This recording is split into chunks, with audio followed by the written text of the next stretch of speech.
Assalamualaikum warahmatullahi wabarakatuh. Alhamdulillah wassalatu wassalamu ala Rasulillah. Segala puji bagi Allah Jalla Jalaluh. Salawat dan salam semoga senantiasa tercurahkan untuk baginda Nabi kita Muhammad alaihi salatu wassalam. Amma ba'd, kaum muslimin yang semoga dirahmati oleh Allah Jalla Jalaluh.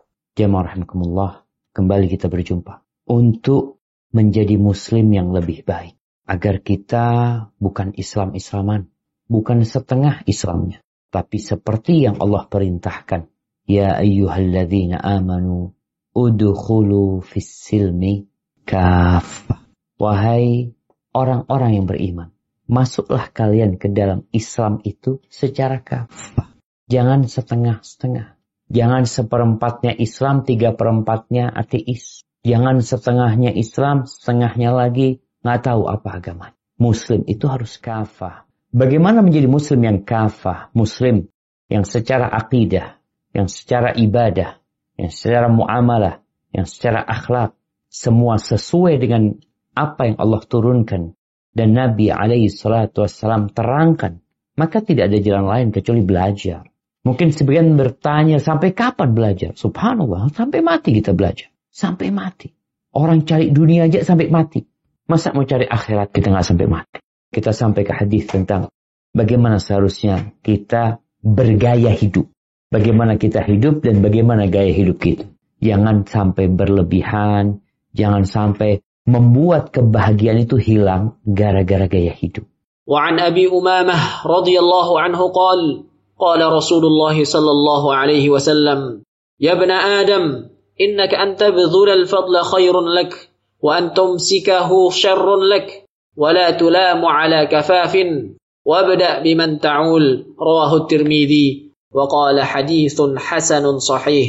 Dari Abu Umamah radhiyallahu anhu, dia bercerita bahwasanya Rasulullah sallallahu alaihi wasallam bersabda, "Hai anak Adam, sesungguhnya apabila kamu memberikan kelebihan harta, maka yang demikian itu lebih baik bagi dirimu, dan jika kamu menahannya, maka yang demikian itu sangat buruk bagimu.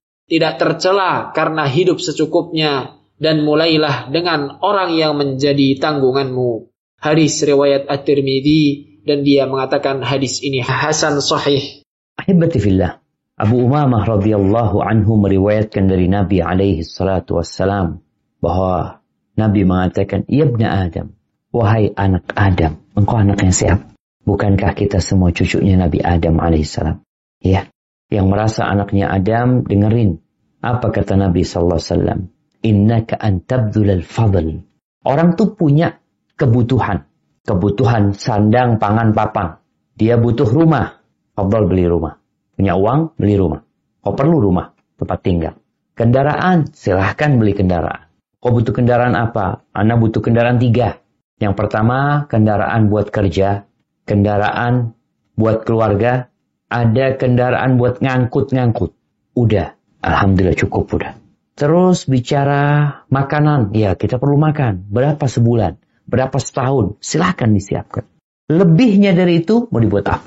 Mau dikemanakan lebihnya? Mau beli mobil lagi, sampai 10 mobilnya, sampai 20 mobilnya.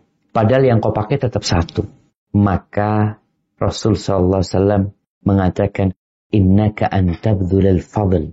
Engkau itu yang lebih engkau sedekahkan, engkau bagikan. Itu lebih baik daripada engkau simpan. Disinilah ada masalah dengan para kolektor yang suka menumpuk.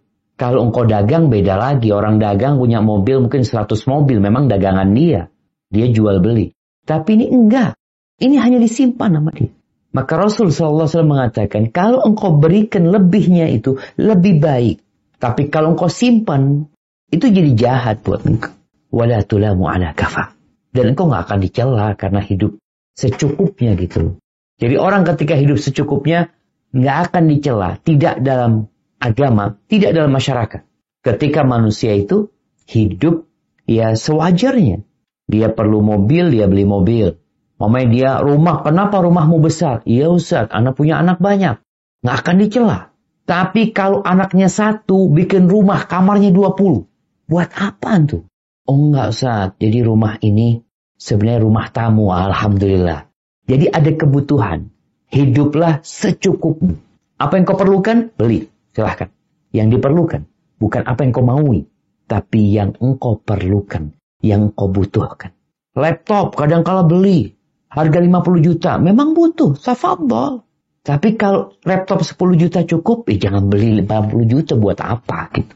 Ini buang-buang duit untuk hal yang tidak berguna. Namun yang jelas, Nabi SAW mengajarkan kepada kita untuk pandai berbagi. Jadi kadang-kadang orang kan bingung duitnya mau dibuat apa. Engkau bagikan duitnya. Yang lebih dari kebutuhanmu itu engkau bagikan. Karena itu lebih baik. Tetapi anak perlu tabungan, silakan. Tabungan diperlukan. Kadang-kadang orang nih punya uang anggap 1 triliun. Kebutuhanmu seberapa banyak sih? Seperti yang pernah kita sampaikan dalam beberapa kajian. Kalau setiap tahun engkau perlu duit 2 miliar untuk biaya hidupmu. Berarti kalau umurmu 200 tahun, engkau hanya butuh 400 miliar. Itu kalau umurmu 200 tahun. Anggap 200 tahun itu. Sisanya 600 miliar. Mau dikemanain? Mau disimpan? Akan membahayakan dirimu. Engkau akan dihisap dan engkau gak dapat manfaat. Tapi kalau dibagikan kelebihannya itu, dapat manfaat jelasnya. Engkau hidupmu gak kekurangan, hidupmu penuh kecukupan, bahkan masih lebih karena ada yang ditabung tuh. Dan engkau berbagi kepada orang lain. Wallahi jamaah. Nabi SAW memberikan arahan kepada kita. Wala tulamu ala kafaf. Dan engkau tidak akan dicela karena hidup secukupnya. Enggak. Yang dicela itu kalau orang punya hidupnya di bawah kepemilikan dia. Dia bisa beli mobil yang enak, yang nyaman. Tapi tetap pakai mobil yang mogok-mogokan. Engkau dicela loh. Jangan aku mau hidup sederhana. Engkau punya. Silahkan secukupnya. Baju, dia bisa beli baju bagus tapi tetap pakai baju yang compang-camping. Duitnya banyak. Kalau duitnya dibagikan berarti engkau nggak punya. Tapi kalau engkau punya, duitnya disimpan buat apa gitu. Wabda biman ta'ul. Dan kalau mau berbagi itu, jangan lihat yang jauh-jauh. Mulailah kata Nabi SAW yang menjadi tanggunganmu. Siapa tanggungan kita? Lihat sekitar kita. Setelah orang-orang yang wajib kita kasih nafkahi, sudah semuanya dapat, kita lihat lagi yang lebih lebar lagi. Kerabat-kerabat kita. Karena memang berbagi yang terbaik itu adalah kepada orang tua dan kerabat kita. Jamaah rahimakumullah, itu yang bisa kita kaji. Semoga ilmu yang kita kaji hari ini berguna buat kita dan bisa kita amalkan dalam kehidupan kita. Dan semoga Allah menerima amalan kita. Sampai berjumpa kembali. Barakallahu fiik. Wassalamualaikum warahmatullahi wabarakatuh.